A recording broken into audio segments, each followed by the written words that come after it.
Do you have a bit of a thing for Warhammer 40k weapons? Yep, me too. And for the past 72 hours, I've been reliving some of my childhood memories by playing the Warhammer Inquisitor Martyr Alpha Test. For the first time in ages, Warhammer on the PC has been really fun. What I'm going to do in this video is explain to you what the current weapons are, how the unique weapon skill works, and how it influences the gameplay. And I wanted to do this because I feel that the system is really impressive and a job very well done. But just bear in mind that this footage and all the information we're going to go through is taken from an early alpha build, so it really is subject to change. Let's start with Inquisitor's weapon system and why it works and what it is. So within a typical ARPG, one would invest skill points or some sort of resource to gain access to a particular skill. Inquisitor has opted to do something quite different from this, and very similar to Vermintide, if anyone's played that, the actual weapons themselves determine the ability set that you're provided with. So for the average ARPG, you might think, well, this will detract slightly from my character customization, though I can't choose my own skills. But in the Warhammer 40k universe, this really is a smart move, because it totally would be out of character for a Space Marine to learn an assortment of different skills, abilities and spells to become a very special snowflake. But don't worry about feeling unique. We're going to get this in other ways, which we're going to talk about in a moment. But before we move on to that, I want to sell you the major advantage of the system that they have chosen. Think of weapons a bit like your subclass, and the beauty of them being tied to your abilities is that you can change and play through missions with whatever weapon you want, and if you don't like it you can change it as many times as you want. And basically it gives a lot of flexibility and interchangeability, whereas if you compare this to your average MMO or ARPG, you may be using the same goddamn lightning spell for 100 hours on end killing enemies. I mean, how frickin' dull is that, eh? We've all been there. Let's go back to the ways in which our characters will become somewhat customised and personalised to our taste. So firstly, we have two weapon sets that we can carry at any given time. So by pressing the W key you can simply switch between weapons, and this can also be done in combat. So what this does is it effectively doubles the amount of available skill points, giving you 8 different skills via the weapons at any given moment. And given the fact you can choose any combination of melee or ranged weapons, it means you can have something that's truly personalised to your preferences. But putting weapons aside just for a mode, there are 3 other things we can do to make our characters slightly more unique just with equipment and abilities. The first is armour specific, and this is kind of like an ultimate or special ability which is directly gained and governed by the suit of power armour that you just so happen to be wearing.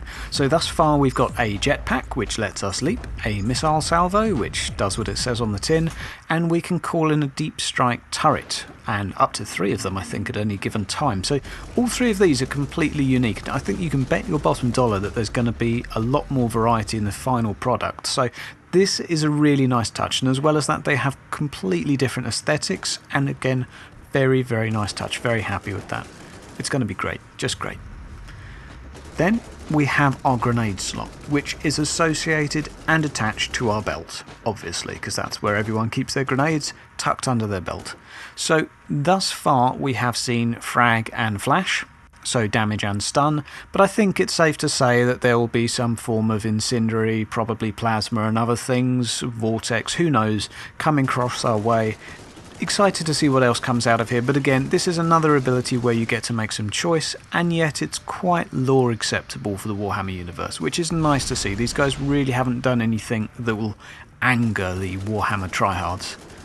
Now lastly, we have what is normally referred to in games as a potion, but given that we aren't 5 years old anymore, we're putting our big boy pants on and we're going to call it out for what it really is, which is a combat drug. It's great, it's really great. These drugs, or potions, consumables, whatever you want to call them, are going to also be customised via some form of in-game crafting system. And what they're going to be essentially is a customisable ability / steroid that you can make truly yours. I'm kind of hoping you could name it too. but we'll just have to wait and see what you can do there. But again, very nice, a very nice way of giving your character a little bit of a personal touch to make you feel a little bit more special. Now let's move on to weapon types and what the game includes.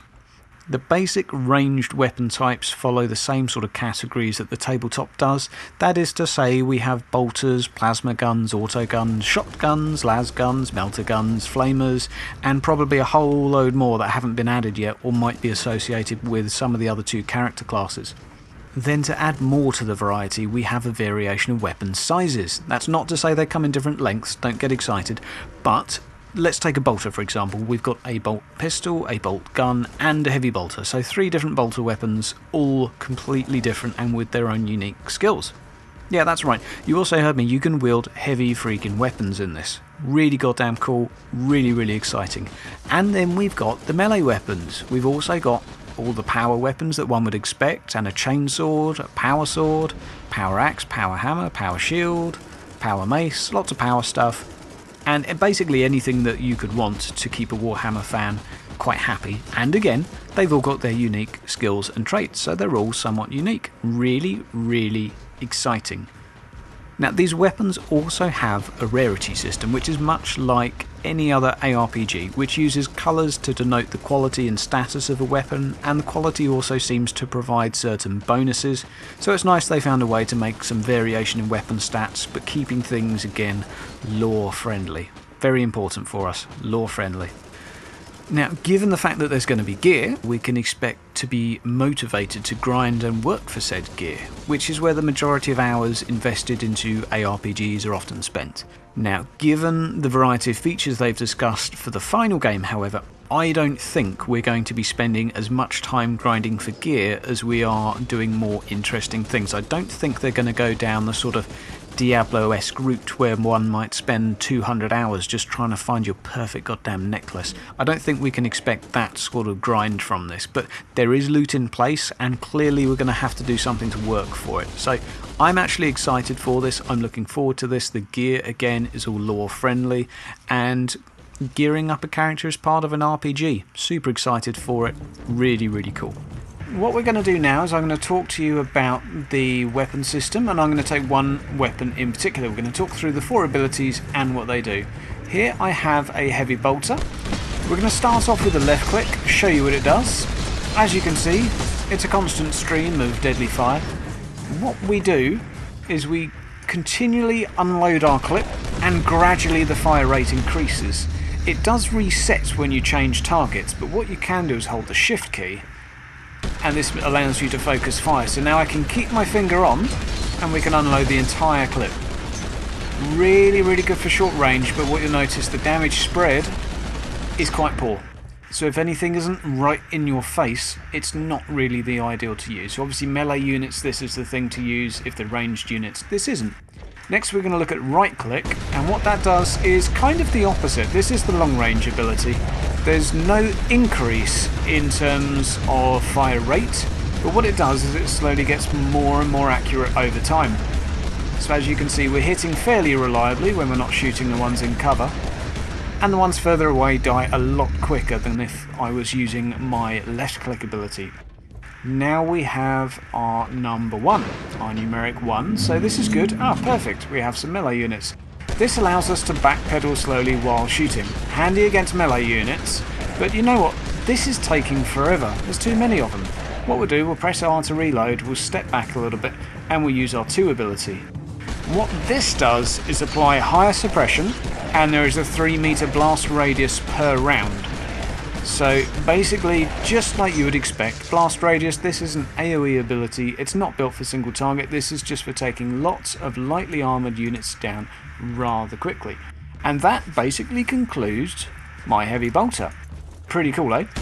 As you'll see, my next ability along is a missile launcher, firing missile salvo. Let's run up to a group of enemies and shove some missiles in their face. See what we got. Lulu, got some apples. Whoa, there we go, there's a few. Have some missiles. And it does some pretty good blast radius damage, it's not too shabby. We'll switch over to our second ability, shoot the ones slightly further away. You've got the idea now, you know what you're doing. Can't see the guys behind the door. but we know they're there. So, hopefully you found that of some use, and I would stress that every weapon in this game actually has a pretty unique system in terms of abilities and skills, etc. So what we're going to do is we're going to talk about character development in the next video. Once they've released a little bit more information on the skill system, I really want to go into that in a little bit more detail. But for now, I'll leave you with this lovely video. Smash that subscribe button, guys. You've been listening to Hydra.